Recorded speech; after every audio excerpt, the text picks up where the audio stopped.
Hey everybody, Justin here with Thoughtfully Grown Homestead, and today we're going to tap some trees to make some maple syrup. Have I ever tapped a tree before? Come on. No. Now is it going to work?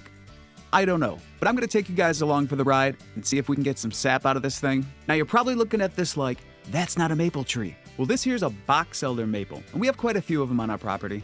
Now, box elder maples, while you can make maple syrup from them, they take a little bit more instead of the 40 to 50 gallons of sap to make 1 gallon of syrup. It takes about 50 to 60 gallons of sap. Now, with this being our first time, we picked up some basic supplies from the store, watched a few YouTube videos to feel confident in what we're doing. So let's just give it a go and see if we can get some sap. So this tree's got a bit shorter of a trunk, and then it branches off into 3 separate directions up here. But this one here is the main that goes up to the center of the tree, the tallest and has the most branches coming off it. So I'm gonna go just below that one, maybe like 2.5 feet off the ground. And then to actually store the sap, we have a bunch of these old 4-gallon water jugs. So we're gonna tap the tree, let the sap drain out into these with the tapping kit, and then we'll be able to collect these jugs from around the different trees on our property and boil it into some syrup. So you want to go about 2 inches in, which is about halfway up this bit here. You could put some tape along it so you have a guide. I didn't bring any tape with me, so I'm going to aim for that halfway point. And you don't want to drill directly straight in. You want to go on a slight upward angle so that way the sap can drip down into the tube.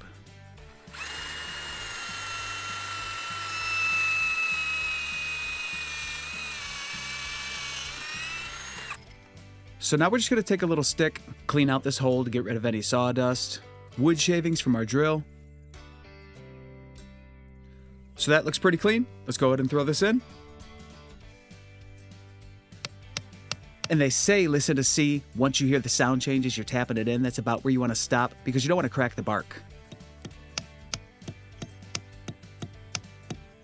So that feels pretty good. It's just dripping out the little spout there. It's not running down the tree from around it, so I feel pretty confident with that. Let's go ahead and connect our hose and the bottle. And I actually had to cut the original cap on these water jugs, and I actually drilled it out with a 1/2-inch bit, and that was big enough just to get this through here and also to keep any debris out. And we definitely got some sap running down in there. Right now we're getting around 2 to 3 drops per second, which seems pretty good. So we're going to come back out and check this in the morning and see how much sap we've gathered. But first, we've got some more trees to tap, and we're going to have Sarah give it a go.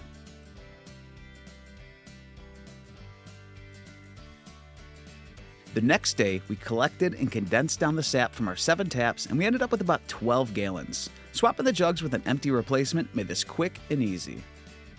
Now, we don't have an evaporator, but we do have a lot of firewood from a large tree we cut down. So we built a cinder block stove, which worked pretty well once we closed off the back to contain the heat. And as you can see, we don't have a wood splitter either, but sometimes the old-fashioned way is much more fun. Yeah, there it is. Nice job. We went from a decent sort of chilly spring day to cold and snowy the next, but this was a great excuse to spend the entire day sitting by the fire. We filled the pots about 2/3 of the way full, got them to a roaring boil, and continued to top them off with more sap anytime they reduced by 50%. Once we boiled down our entire first batch of sap, we brought it inside for the final boil. You're aiming to hit 219 degrees, but that can slightly vary based on your elevation. If you're just shy of that number, it'll be too runny, and if you go over, it'll turn into maple candy. So once you hit the mark, pull it off, jar it up, and enjoy. We had a blast making our first ever batch of maple syrup, and we can't wait to do it again next season. I truly hope you enjoyed following along with us. Thank you so much for watching, liking, and subscribing. We'll see you in the next video.